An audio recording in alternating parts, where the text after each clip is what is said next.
Il était un peu plus de 20h30 lorsqu'il décida enfin de fermer son ordinateur portable. La journée avait été longue, trop longue même, entre les réunions sans fin, les sourires forcés et le séminaire qui paraissait s'étirer depuis une éternité. Dans la petite salle de réunion où il s'était réfugié pour terminer quelques points, la climatisation soufflait un air trop froid qui n'aidait en rien à sa fatigue. Tout ce qu'il voulait, c'était rejoindre sa chambre, prendre une douche chaude et s'effondrer sur le lit immense de l'hôtel. Son téléphone vibra une première fois. Il l'ignora. Probablement un mail automatique, un rappel d'agenda, quelque chose qu'il pourrait lire demain. Puis il vibra une deuxième fois, un peu plus longuement. Il tendit finalement la main, sans réelle motivation, jusqu'à ce que ses yeux se posent sur l'écran verrouillé. Le nom affiché le fit se redresser immédiatement. C'était elle, sa chef. Un SMS court, presque brutal. Monte au 9, chambre 914. C'est urgent. Il resta quelques secondes immobile, le téléphone dans la main, cherchant instinctivement des explications professionnelles. Une urgence sur le rapport à envoyer, un changement pour la présentation du lendemain, un client mécontent, tout semblait possible. Mais pourtant, quelque chose sonnait faux. Une chambre, pas une salle de séminaire, pas un bureau improvisé. Une chambre. Il relut le message plusieurs fois. Le ton n'avait rien de formel, pas de formule, pas de contexte, rien. Juste cette phrase tapée vite, sans ponctuation soignée, sans froid détachement. Il répondit simplement « J'arrive ». Il rangea machinalement ses dossiers, comme s'il avait besoin de se convaincre qu'il allait régler un problème de travail. Dans le couloir désert, ses pas résonnaient faiblement. L'hôtel semblait soudain trop silencieux, trop intime. Les employés avaient disparu derrière les portes. Les autres participants du séminaire devaient déjà boire au bar ou s'être retirés dans leur chambre. Devant les ascenseurs, il jeta un coup d'œil à son reflet dans l'acier poli. Sa chemise était un peu froissée, sa cravate trop serrée. Il défit le premier bouton, ajusta machinalement son col. Cela ne changeait pas grand-chose, mais il se sentit un peu moins oppressé. Il appuya sur le bouton du 9e étage.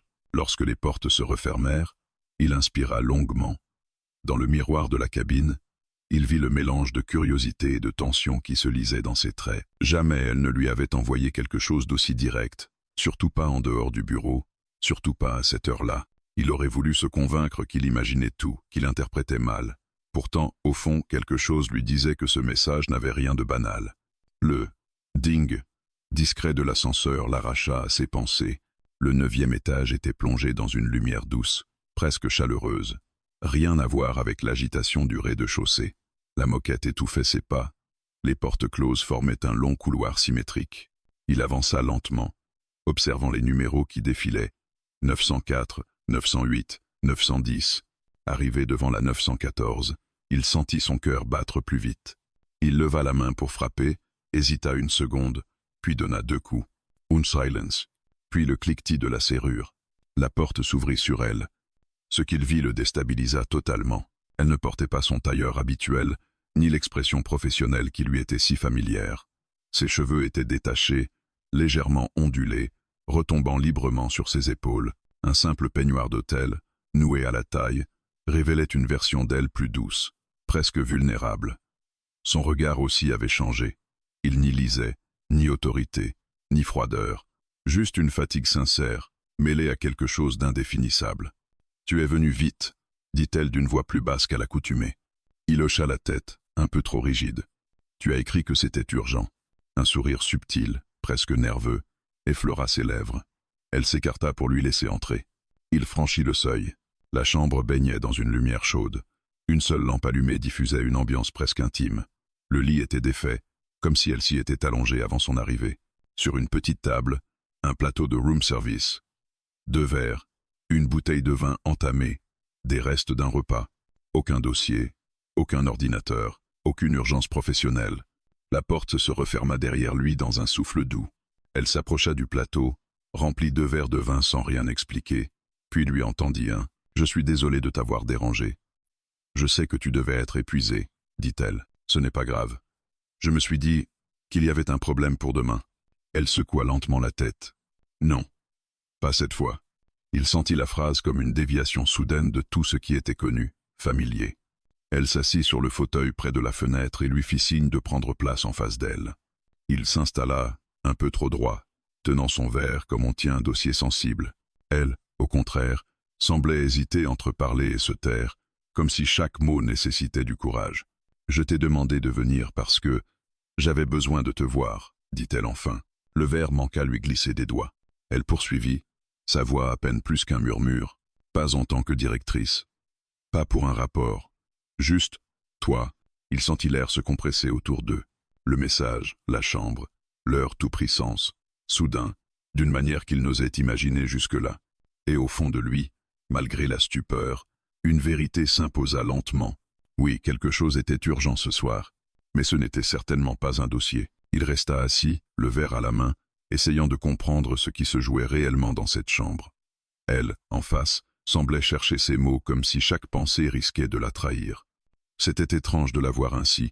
Pas ma maîtresse hiérarchiquement froide, précise, imperturbable, mais une femme qui hésitait, qui se dévoilait par petites fissures. Le contraste était presque déroutant. Il se surprit à observer la manière dont elle tenait son propre verre, du bout des doigts, comme si elle redoutait de le laisser tomber si elle réfléchissait trop. Elle inspira profondément, avant de briser le silence. « J'avais besoin d'un moment pour souffler, dit-elle. Et tu es la seule personne à qui j'ai pensé. » Il sentit la phrase entrer en lui comme une vague chaude, inattendue, dangereuse. Il chercha un sens pratique, une explication rationnelle, quelque chose qui renverrait la situation dans le cadre professionnel. « Et il n'y avait personne d'autre du séminaire disponible ?» demanda-t-il prudemment. Elle est quoi un sourcil. Disponible, oui. Mais pas capable de me calmer. Elle secoua la tête, ajouta, tu as ce truc, cette manière d'être qui apaise. Tu n'en fais jamais trop. Tu écoutes, tu restes droit, même quand tout part en vrille. Je crois que ce soir, j'avais besoin de ça. Il resta un moment silencieux, surpris par la sincérité de son aveu. Il n'aurait jamais imaginé qu'elle le voyait ainsi. Il avait passé des années à se tenir à distance, à éviter tout geste, toute phrase qui pourrait sembler personnelle. Pourtant, malgré toutes ces précautions, quelque chose avait filtré. Elle se leva lentement, fit quelques pas vers la fenêtre. Son peignoir suivait le mouvement, laissant deviner la silhouette qu'il n'avait jamais vue en dehors des tenues strictes du bureau. Elle ouvrit légèrement la fenêtre pour laisser entrer l'air plus frais de la nuit, puis se retourna vers lui, adossée au rebord. « Tu sais, murmura-t-elle, je passe ma vie à gérer des gens, des projets, des crises. Je suis toujours censé avoir la réponse, la solution, le bon ton. Parfois, j'aimerais juste exister sans masque. » Il hocha la tête, comprenant mieux ce qu'elle cherchait. « Et ce soir, tu voulais être simplement humaine ?» demanda-t-il. Elle sourit pour la première fois depuis son arrivée, un sourire fragile, presque reconnaissant. « Oui, humaine. Et comprise. » Il posa son verre sur la table. « Je suis là. Tu le sais. » Elle le regarda longuement, comme si cette phrase lui confirmait quelque chose qu'elle espérait entendre sans jamais oser le demander. Elle revint s'asseoir, mais cette fois plus près, sur le bord du lit. Pas collée à lui, mais à une distance où le simple mouvement de son bras suffirait pour toucher la sienne. « Je n'aurais pas dû t'envoyer ce message, » dit-elle doucement. « Ce n'est pas professionnel. » Il sourit à son tour. « C'est un peu tard pour s'inquiéter de ça, non ?» Elle laissa échapper un petit rire, nerveux mais réel. Ce son le désarma plus que tout le reste. Elle semblait plus jeune, plus libre, presque légère. Il avait rarement vu ce côté, là d'elle, et jamais avec autant d'intensité. « Tu n'as pas peur que ça crée un malaise ?» insista-t-elle, elle. « C'est. Et tu es quand même montée. » « Oui. » Elle baissa les yeux vers ses mains, comme si cette réponse lui révélait quelque chose d'essentiel. « Pourquoi ?» demanda-t-elle dans un souffle. Il sentit son cœur battre un peu plus fort. Les mots montèrent sans qu'il sache comment les retenir. « Parce que je ne pouvais pas ignorer ton message. Parce que tu comptes plus que tu ne l'imagines. » Elle releva la tête brusquement, comme surprise par l'honnêteté de sa phrase. Pendant un instant, un très long instant, leurs regards restèrent accrochés. Il ne s'agissait plus de deux collègues, ni d'une directrice et de son cadre. Ils étaient deux êtres qui se reconnaissaient soudain d'une manière nouvelle, dépouillés. Elle se redressa légèrement et dit « Tu n'imagines pas depuis combien de temps j'attends que tu dises quelque chose comme ça. » Il battit des paupières, incapable de répondre immédiatement. « Tu attends ? Depuis quand ?» Elle passa une main dans ses cheveux, comme si l'aveu la brûlait. « Depuis des mois. J'essayais de rester à ma place, de garder la tête froide, mais chaque fois que je te voyais entrer dans une salle, mon cœur se serrait. » Elle soupira. « Et toi, Tu jouais tellement bien ton rôle que je me disais que je devais être la seule à ressentir ça. Il se mit à rire doucement, presque soulagé. J'ai passé des mois à fuir ton regard, à éviter de penser à ce que je ressentais. Elle avança un peu plus, réduisant encore l'espace entre eux. Et ce soir? Demanda-t-elle. Il sentit la chaleur monter en lui. Ce soir, je n'ai plus envie de fuir. Elle sembla absorber ses mots comme une bouffée d'air. Elle posa son verre sur la table basse et s'approcha encore, très lentement, comme si elle voulait lui laisser une chance de reculer. Il ne bougea pas. « Tu comprends ce que ça implique ?» murmura-t-elle. Il acquiesça. « Oui. Et je suis prêt. » Elle tendit la main, très doucement, et effleura son poignet du bout des doigts.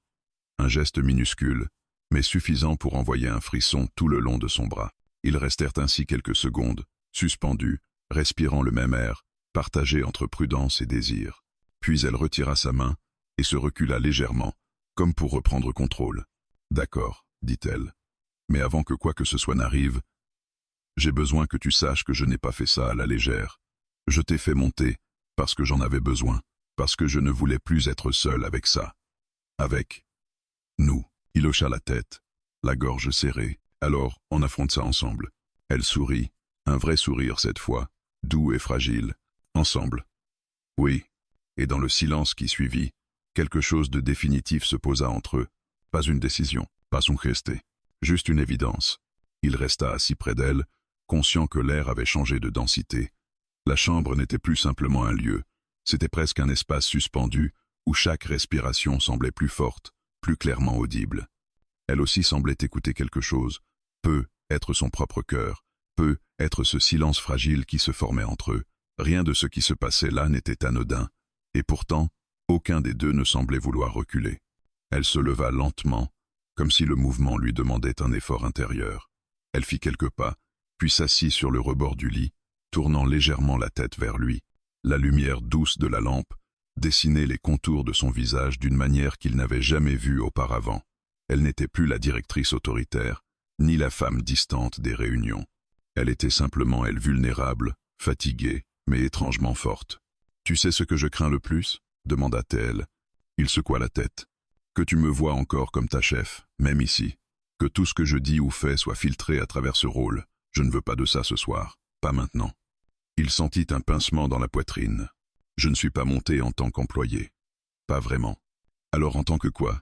Elle avait posé la question sans agressivité, mais avec une intensité qui le força à réfléchir avant de répondre. Il inspira légèrement. « En tant qu'homme qui te respecte, qui t'admire, et qui a arrêté de mentir à lui-même ce soir. » Elle ferma les yeux une seconde, comme si ces mots avaient traversé une zone sensible en elle. Lorsqu'elle les rouvrit, il y vit une émotion qu'il ne lui avait jamais connue, quelque chose de profond, presque tendre. Elle n'était plus en train d'évaluer, de calculer, de mesurer. Elle accueillait simplement ce qui venait. Elle tapota discrètement le lit à côté d'elle. « Viens t'asseoir, pas là-bas, pas à distance. Ici. » Il se leva avec lenteur, chaque pas chargé d'un poids différent. Il s'assit à côté d'elle, laissant quelques centimètres d'espace entre leurs corps, comme s'il craignait encore d'aller trop vite. Elle remarqua cette retenue et sourit légèrement. « Tu as toujours été prudent, » dit-elle. « Même dans les décisions rapides, tu avais cette façon de réfléchir avant d'agir. Ça m'a souvent fasciné. » Il tourna la tête vers elle. « Et toi, tu as toujours été quelqu'un qui décidait vite, mais qui cachait la fatigue derrière des murs parfaits. » Elle émit un petit rire. « Donc, on s'observait depuis longtemps, apparemment, évidemment. Mais à distance. »« Oui, à distance, » répéta-t-elle doucement. Elle joua un moment avec la ceinture de son peignoir, la nouant et la dénouant machinalement. Ce geste simple révélait sa nervosité, puis elle posa les mains à plat sur ses cuisses, comme si elle s'obligeait à rester immobile. « Dis-moi la vérité, » demanda-t-elle. « Si je ne t'avais jamais écrit ce message, tu m'aurais un jour parlé de tout ça ?» Il resta silencieux quelques secondes, observant ses doigts, son souffle, le tremblement presque imperceptible sur sa lèvre inférieure. « Non, je ne crois pas. » Elle hocha la tête lentement. « Je m'en doutais, parce que je ne voulais pas franchir une ligne. Et maintenant, je suis assis à côté de toi, et je ne veux pas partir. » Elle sembla absorber sa phrase avec une lenteur délicate. Ses épaules se détendirent enfin. « Alors moi non plus, » dit-elle simplement. Un silence se posa entre eux, mais un silence confortable. le genre qui annonce qu'une décision a été prise sans être formulée. Elle tourna légèrement son corps vers lui, suffisamment pour que leurs genoux se frôlent. Ce contact infime fit frissonner chacun d'eux. Il sentit la chaleur de sa peau, la fragilité de cet instant où tout pouvait encore s'arrêter ou commencer. « J'aimerais te poser une question, » dit-elle, « une seule, et j'ai besoin que tu y répondes sans détour. Je t'écoute. Est-ce que tu me veux? Pas comme chef, pas comme collègue, comme femme. » Les mots arrivèrent en lui comme un choc. Elle venait de formuler ce qu'il n'avait jamais osé imaginer clairement. Il sentit son cœur s'emballer, mais sa voix, lorsqu'il parla, resta étonnamment stable. « Oui, je te veux. Depuis longtemps, et ça m'a fait peur. » Elle posa sa main sur la sienne, doucement, comme si elle testait sa capacité à supporter ce geste. Sa peau était chaude, légère, mais terriblement réelle. « Tu ne sais pas ce que ça représente pour moi que tu le dises enfin, » murmura-t-elle. Il entrelaça leurs doigts sans même réfléchir. Elle ne retira pas sa main. Au contraire, elle la pressa légèrement. Ils restèrent ainsi un long moment, main contre main, cœur contre cœur, sans bouger. Le monde extérieur n'existait plus. Elle finit par murmurer. « Tu crois qu'on va regretter? Peut être. Et tu veux quand même continuer? Oui. Parce que je préfère regretter quelque chose qu'on a vécu que quelque chose qu'on aura eu peur de vivre. » Elle ferma les yeux. Touchée, tu ne sais pas à quel point j'avais besoin d'entendre ça. Elle se rapprocha encore, lentement, laissant leurs épaules se frôler. Ce simple contact semblait porter toute la tension accumulée en eux depuis des mois. Son parfum se mêlait à celui du vin, léger, enveloppant. « Je n'arrive plus à faire semblant, » avoua-t-elle. « Pas ce soir, pas avec toi. » Il passa sa main sur sa joue, très doucement. Elle ne recula pas. Au contraire, elle inclina légèrement la tête contre sa paume, cherchant la chaleur de son geste. « Alors on ne fait plus semblant, » dit-il. Elle ouvrit les yeux, son regard plongé dans le sien, chargé de désir, de peur, de vérité. Leurs souffles se mêlèrent. Leurs lèvres étaient à quelques centimètres. Puis elle murmura. « Si tu m'embrasses, il n'y aura plus de retour en arrière. » Il répondit, la voix basse. « Je ne veux pas retourner en arrière. » Elle ferma les yeux. Il se pencha. Et, dans cette chambre feutrée du 9e étage, la frontière qu'ils avaient respectée si longtemps devint une ligne qu'ils ne souhaitaient plus jamais reconstruire. Leurs lèvres ne s'étaient pas encore touchées lorsque quelque chose changea brusquement dans la pièce. Un grondement sourd se fit entendre au loin, presque imperceptible d'abord, puis plus distinct. Un éclair déchira le ciel à travers les rideaux entr'ouverts, illuminant la chambre d'une lumière blanche et brève. L'orage approchait. Cette tension électrique dans l'air semblait étrangement refléter ce qui se passait entre eux. Elle rouvrit les yeux, et ce qu'il y vit le désarma. Ce n'était pas du doute. C'était une vulnérabilité silencieuse, une hésitation qui n'avait rien à voir avec la peur de franchir une ligne professionnelle. C'était autre chose, quelque chose d'intime, enfoui depuis longtemps. Il comprit alors qu'elle avait besoin d'une seconde, d'un espace pour accepter ce qu'elle s'apprêtait à vivre. Il recula légèrement, très doucement, pour lui laisser cette place. Elle inspira profondément, les épaules se levant et s'abaissant dans un mouvement lent. « J'ai besoin de comprendre quelque chose, » dit-elle dans un souffle. « Dis-moi. » Elle se leva du lit, fit quelques pas vers la fenêtre. Son peignoir suivait ses mouvements dans une ondulation silencieuse. La pluie commençait à tomber en fines gouttes sur les vitres, dessinant des lignes irrégulières qui se croisaient comme des chemins incertains. Elle resta là, immobile, dos à lui. « Je n'ai jamais fait ça, » murmura-t-elle. « Je n'ai jamais mélangé travail et sentiment. Jamais. » Il se leva à son tour, mais resta à distance, respectant ce moment qu'elle essayait de démêler. « Je sais, et je te promets que je ne veux rien qui te mette mal à l'aise. » Elle tourna légèrement la tête vers lui. « Ce n'est pas toi qui me mets mal à l'aise, c'est moi. Je ne sais plus faire semblant, pas ce soir, pas avec toi. » Elle s'appuya contre le rebord de la fenêtre, les mains crispées sur le bois. « Depuis des mois, j'essaye de me dire que ce ne sont que des pensées passagères, que je suis peu, être juste fatigué, que tu n'es qu'un bon collaborateur, un soutien précieux, mais rien de plus. » Elle lâcha un rire sans joie. « Et chaque fois que je me répète ça, je me sens encore plus ridicule. » Il s'approcha d'un pas. « Tu n'es pas ridicule. » « Si, parce que je me suis battu contre quelque chose que je n'arrive plus à ignorer. » Elle se retourna complètement vers lui. « Et toi? Tu me regardes comme si j'étais quelqu'un d'autre que la femme qui te donne des ordres tous les jours. » Il s'approcha davantage, sans la toucher, mais suffisamment pour que leurs souffles se rencontrent. « Parce que tu es quelqu'un d'autre. Ici, maintenant. Et j'ai envie de cette version de toi, celle qui ne se cache derrière rien. Elle inspira profondément, les yeux brillants d'une émotion qu'elle n'osait pas nommer. Il pouvait presque entendre les battements de son cœur dans le silence feutré de la chambre. La pluie tombait maintenant plus fort, et l'orage semblait se rapprocher, remplissant l'air d'une tension presque palpable.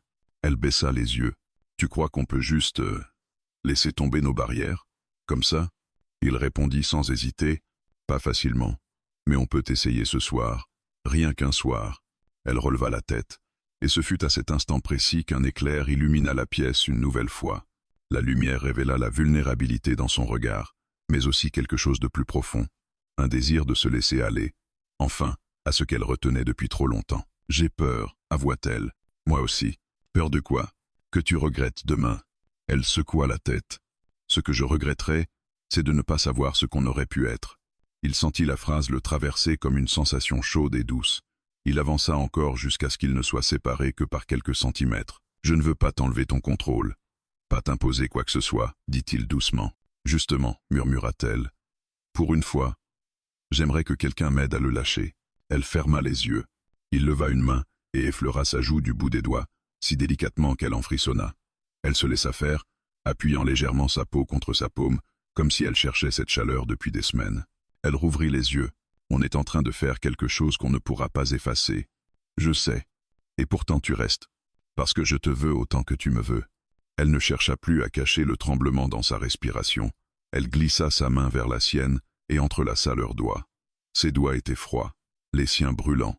Ce contraste fit naître un frisson qui se propagea le long de leurs bras. « La vérité, dit-elle à voix basse, c'est que je pensais te maîtriser, te garder à distance, te traiter comme n'importe lequel de mes cadres. » Elle eut un sourire presque triste. « Et tu es devenu exactement ce que je redoutais, quelqu'un qui me touche plus que je ne l'aurais voulu. » Il se pencha un peu, pas pour l'embrasser encore, mais pour que leurs fronts se touchent. Ce contact simple, presque chaste, fut pourtant l'un des plus intimes qu'ils aient jamais partagés. Elle ferma les yeux et souffla une phrase qui sembla arrêter le temps. « Prends-moi comme je suis ce soir, pas comme la chef que je prétends être, comme la femme que je cache. » Il sentit un poids immense se dissoudre entre eux. L'orage éclata enfin à l'extérieur, lourd, brutal, comme si le ciel lui-même avalait leur hésitation. Il murmura contre son front. « Ce soir, je suis là pour toi, pas pour ton rôle, pas pour ta fonction. Pour toi. » Elle releva la tête, plongeant son regard dans le sien. « Alors embrasse-moi, mais fais-le comme si c'était la première fois que quelqu'un me voyait vraiment. » Et cette fois, il ne recula pas. Leurs lèvres se trouvèrent, un baiser lent, fragile, mais chargé d'une intensité qu'ils n'avaient jamais osé imaginer. Leur monde, pour quelques secondes, se réduisit à ce contact, à cette chaleur, à cette vérité absolue. Ils venaient de franchir la ligne, et ils ne voulaient plus revenir. Le baiser qu'ils venaient d'échanger n'était ni précipité, ni impulsif. C'était un baiser retenu trop longtemps, né de tous les silences, de toutes les fois où leurs regards s'étaient croisés un peu trop longtemps au bureau. Lorsqu'ils se détachèrent enfin, ce fut avec une lenteur presque douloureuse, comme s'ils avaient peur de faire s'effondrer ce qu'ils venaient de créer. Elle resta immobile quelques secondes, sa respiration légèrement haletante, les yeux encore clos. Ses lèvres étaient entr'ouvertes, comme si elle cherchait à retenir la chaleur du baiser. Quand elle rouvrit les yeux, elle le regarda sans masque, sans cette armure invisible qu'elle portait d'habitude. « Je ne m'attendais pas à ça, » murmura-t-elle. « Moi non plus. » Elle eut un sourire faible, comme si son corps avait perdu l'habitude de la légèreté. Elle glissa ses doigts doucement sur ses propres lèvres, puis laissa retomber sa main. C'est fou comme quelque chose qu'on a repoussé pendant si longtemps peut sembler naturel finalement. Il hocha la tête, parce que c'était là depuis le début. Elle détourna le regard un instant, comme si elle avait besoin de se rappeler qu'elle était encore dans une chambre d'hôtel, que le monde n'avait pas cessé d'exister. La pluie continuait de tambouriner contre les vitres, couvrant presque le bruit de leur respiration. Elle s'assit doucement sur le lit, non pas comme une femme fatiguée, mais comme quelqu'un qui accepte enfin ce qu'elle ressent. Elle passa une main dans ses cheveux et lui fit signe de s'approcher. « Tu peux venir? J'ai envie que tu sois près de moi, » dit-elle d'une voix plus douce que jamais.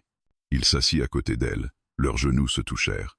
Ce simple contact, anodin en apparence, fut chargé d'une intensité nouvelle. Elle posa sa main sur la sienne, la caressant du pouce, un geste qui ne relevait plus du hasard ni de l'hésitation. « Tu sais, commença-t-elle, j'ai longtemps pensé que mes sentiments étaient une faiblesse. » Il fronça légèrement les sourcils. « Pourquoi une faiblesse ?» Parce que dans notre environnement, montrer qu'on tient à quelqu'un, que quelqu'un compte vraiment, c'est prendre un risque. Et moi, j'ai passé ma vie à éliminer les risques. Il pressa doucement sa main. Et ce soir, elle sourit tristement. Ce soir, je n'ai plus envie de calculer. Je veux juste être une femme qui choisit quelqu'un, et j'ai choisi, toi.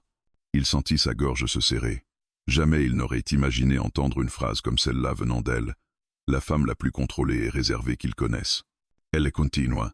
Je t'ai observé, jour après jour. Ta manière d'écouter, ta manière de protéger les autres sans chercher la lumière. Tu ne joues pas un rôle.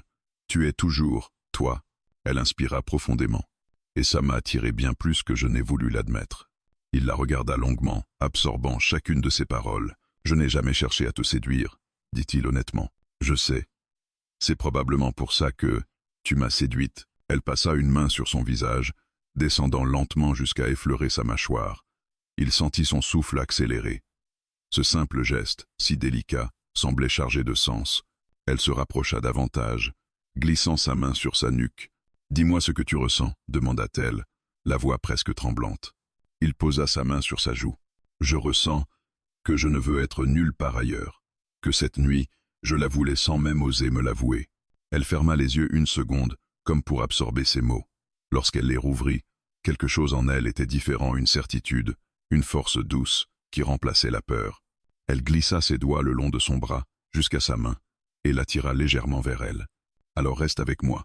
Ce soir, je ne veux pas être seul, et je ne veux pas te perdre dans des hésitations inutiles. » Ils se retrouvèrent presque face à face. Leurs fronts se touchèrent, leurs souffles se mêlèrent. Les bruits de l'orage devinrent un arrière-plan lointain. Elle passa ses doigts sur la ligne de son cou, doucement, comme si elle découvrait quelque chose qu'elle n'avait jamais eu le droit de toucher. « Je ne veux rien précipiter, » dit-il. « Moi non plus, » répondit-elle. « Je veux juste sentir que tu es là, que tu me vois vraiment. » Elle dénoua lentement la ceinture de son peignoir, non pas dans un geste brusque, mais avec une lenteur presque cérémoniale. Un geste non pas destiné à séduire, mais à se dévoiler, à être vrai. Le tissu glissa légèrement, révélant une épaule nue. Pas un geste provoquant, juste un abandon sincère.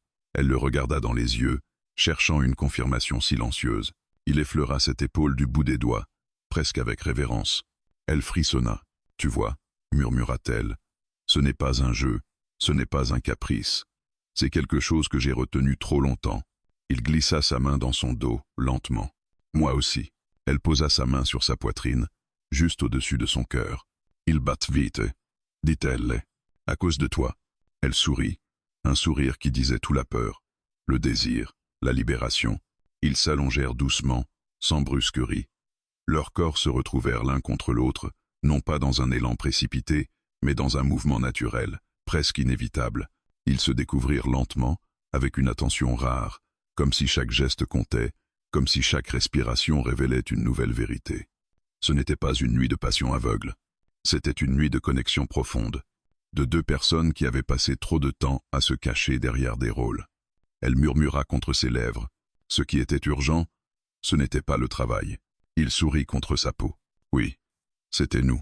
Et dans cette chambre du 9e étage, ils se retrouvèrent enfin, entièrement, sans peur ni barrière. Le jour s'infiltra dans la chambre avant qu'ils ne s'en rendent compte. Une lumière pâle, presque timide, glissa entre les rideaux et vint se poser sur leur corps encore enlacés. Ce n'était pas une lumière brutale. C'était celle du matin, après une nuit trop longue, trop intense, trop vraie.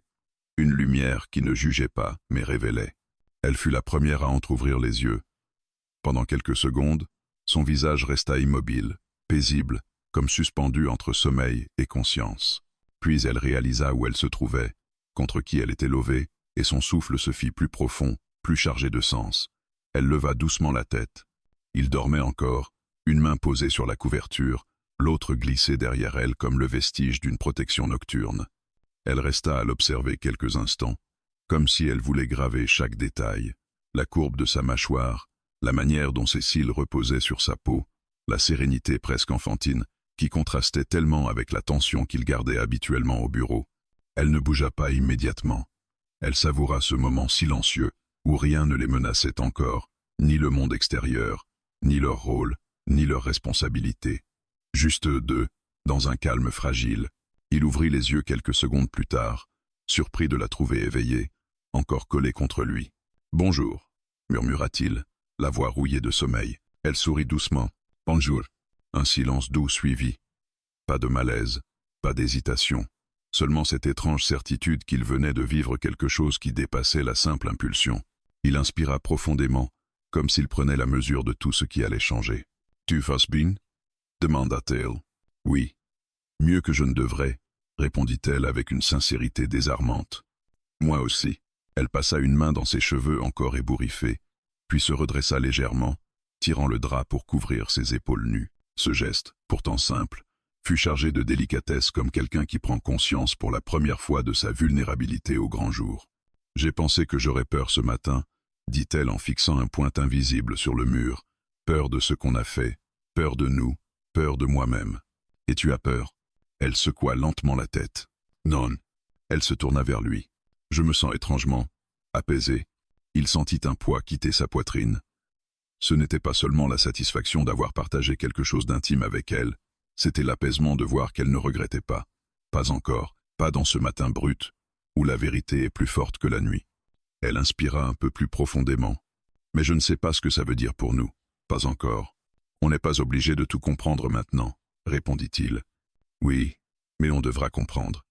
Un jour ou l'autre. » Elle avait raison. Ils n'étaient pas deux inconnus qui s'étaient rencontrés au hasard d'une soirée. Ils étaient liés par un cadre, une hiérarchie, une réalité qui n'allait pas disparaître comme un peignoir posé sur une chaise. Elle se leva doucement, ramassa son peignoir au pied du lit et l'enfila sans brusquerie. Ses mouvements étaient calmes, presque mesurés, comme si elle apprivoisait non seulement son corps mais aussi l'espace. Il l'observa, attentif, comme si chaque geste témoignait d'un changement intérieur. Après avoir noué la ceinture de tissu, elle se tourna vers lui. « Tu sais, je ne fais jamais ça. Jamais. Je n'ai jamais appelé quelqu'un ainsi. Je sais, et je n'aurais jamais imaginé que ce serait toi. Moi non plus. » Elle sourit faiblement. « Tu me fais perdre mes repères. Et en même temps, tu es le seul auprès de qui je me sens stable. » Il se leva à son tour, enfila son pantalon, puis s'approcha d'elle. Il ne prit pas sa main immédiatement, comme s'il voulait s'assurer qu'elle le voulait aussi. Elle comprit ce silence, cette hésitation, et fit le premier geste. Elle glissa sa main dans la sienne. Ce simple contact scella quelque chose. Pas une promesse officielle, pas un engagement impossible, mais une vérité. Ils n'étaient plus les mêmes qu'hier. Elle parla la première. « On va devoir être prudent. »« Oui, mais je ne veux pas faire comme si rien ne s'était passé. »« Moi non plus. » Elle inspira profondément. « On verra où cela nous mène. Sans pression, sans mensonge. Juste, nous. » Il hocha la tête. « Je peux vivre avec ça. » Elle le regarda longuement, comme si elle évaluait une dernière fois le risque, puis serra sa main un peu plus fort. « Merci d'être monté, » dit-elle. « Merci de m'avoir appelé. » Elle eut un sourire fragile, mais authentique. C'était vraiment urgent. « Je sais. » Elle s'approcha et posa un baiser lent, léger, sur sa joue. « Maintenant, il faut qu'on descende au séminaire comme si on avait dormi 8 heures chacun dans nos chambres respectives. On est capable, dit-il en souriant. Oui, mais ne me regarde pas comme cette nuit. Pas devant les autres, compris? Je te promets rien, répondit-il avec un sourire taquin. Elle leva les yeux au ciel mais sourit malgré elle. Tu vas me rendre folle. Ils quittèrent la chambre quelques minutes plus tard, séparément, comme deux silhouettes redevenues professionnelles. Mais en marchant dans ce long couloir, ils savaient tous les deux qu'un lien invisible venait de naître, un lien qui défiait les rôles, les interdits et la prudence. Un lien qu'ils n'avaient plus envie d'effacer,